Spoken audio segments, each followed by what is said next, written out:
Lesson number one, reduce your cost of living. You need to reduce your cost of living. Okay. Now, the lesson I'm going to teach you right now is that when winter comes, if you're in an area that gets cold, you are going to get killed with your gas bill. Your gas bill. Believe it or not, because what happens with lots of these gas companies is that they just kind of make an estimate, they lowball it, and then when they actually do check the meter, they come through and hit you up with a multi-$100 bill. You're like, what the hell? But then you say, John, how do I get past that? How do I, how do I avoid that? Well, this is what I did. Let me turn around.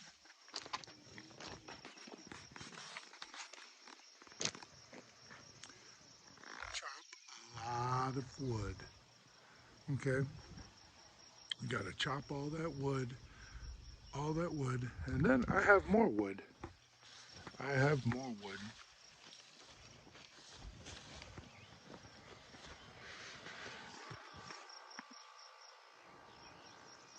Big logs. Now you may turn around and be like, John, wait a minute. I don't have access. I'm not out in the backwoods like that. I'm in the city. Yes, good, good. In the city, you get firewood and logs for cheaper. And you may want to ask why. Because out here in the boonies, everyone wants firewood. Everyone wants firewood. But the way they hustle it up is that they talk to some tree removal companies, say, we'll take the trees off your hands. Okay. And so, and then the tree company just comes and drops off trees. Well, I tried emailing one. They said it was a 6 month waiting period.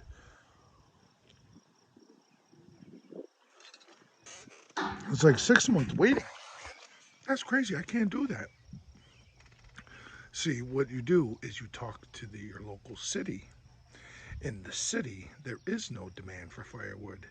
Yet they're always pushing for the green agenda and trying to get more trees. And there's a lot to be said about trying to increase the worth of homes. And people like trees in front of their houses. So, hey, more power to them. But a lot of those trees are city property.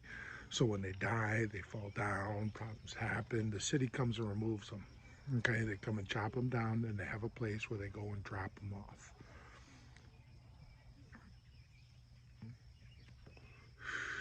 See, they go and drop it off, and it sits around, or they're going to make mulch out of it. Talk to your city, talk to the right people in your city. You'll get a hold of all these trees. Now, you think this is my cat? It's a wild cat. It's a wild cat that hangs around. Why? Because in winter, or the mice are really trying to get into your house. This bad boy right here kills them all. Say hi, Carol. Hi. Anyway, we keep Carol around. We don't feed her. We don't feed her. But she takes care of all the field mice. So no mice get into our house anyway. I'm getting away from the point at hand. Okay? Talk to your city, see where they're removing trees, see where they put the trees that are removed, and I bet you dollars to donuts, they'll let you just take it. They'll let you just have it. Just they'll go and dump it off at some place where they throw away all their trees, and they're going to try to find a way to dispose of it. They are more than happy to have you come and take them. In the meantime, out here in the woods, everyone's clamoring for them. So now, why am I collecting all this wood? Buy a wood burning stove. Yes, it's an upfront expense. It is, and it's an expensive one too. Work with what you can do. You can't just do like you can't just grab the most expensive one, and I wouldn't suggest just buying the cheapest one. You just take a look and buy one. Now you may say, man, that's a big upfront cost. Yes, it is, but you know what? I drink two coffees every morning, and I brew my own coffee, or I could pay $5 every morning. The cost adds up. Okay. Yes, yes, yes, Carol. Anyway, the cost adds up.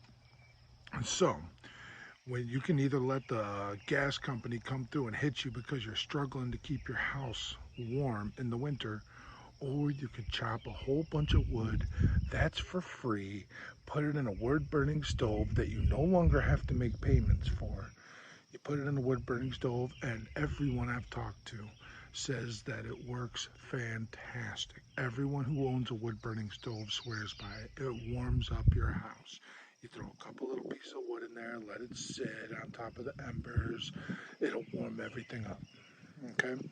So now that's how you reduce your cost of living in terms of gas. Okay? Plus, on top of that, if you get good enough, you'll be able to cook your scrambled eggs on that thing. There reduces your gas bill right there. Now,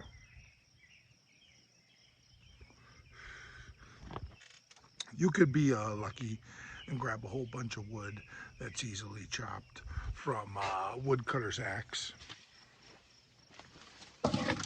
I'll show it to you. I'll show you the woodcutter's axe I got.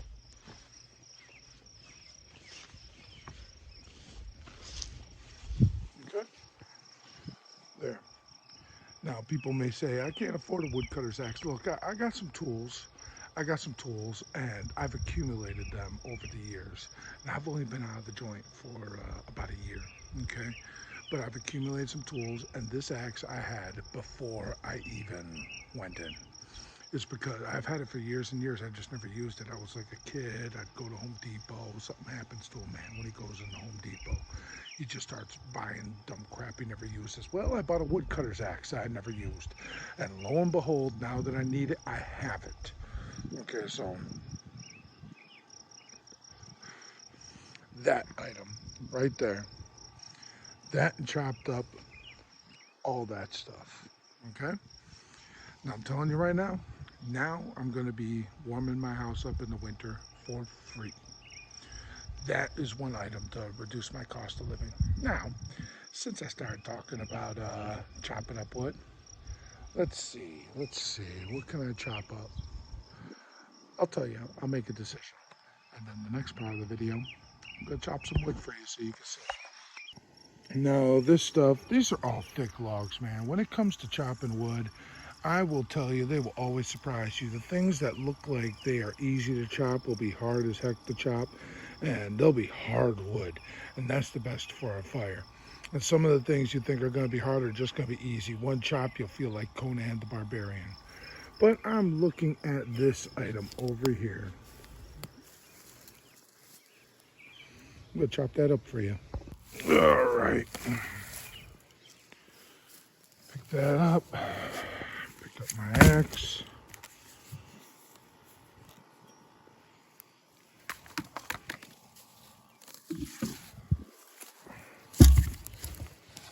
Right there.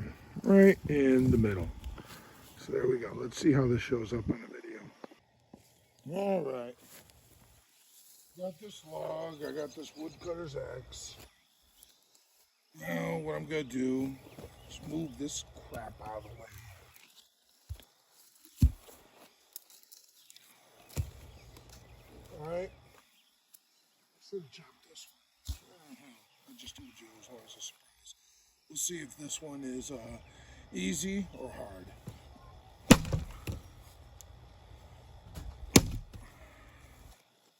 Uh-oh.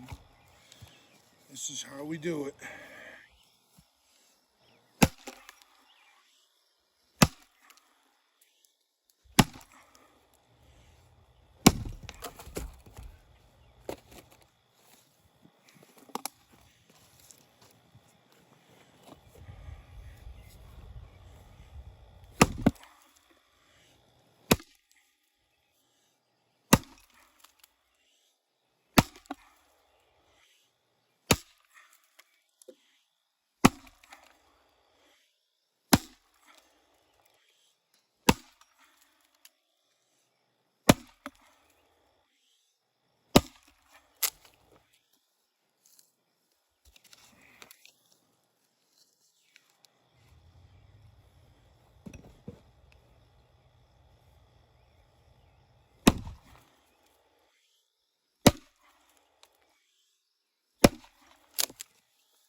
And that is the reality of the situation.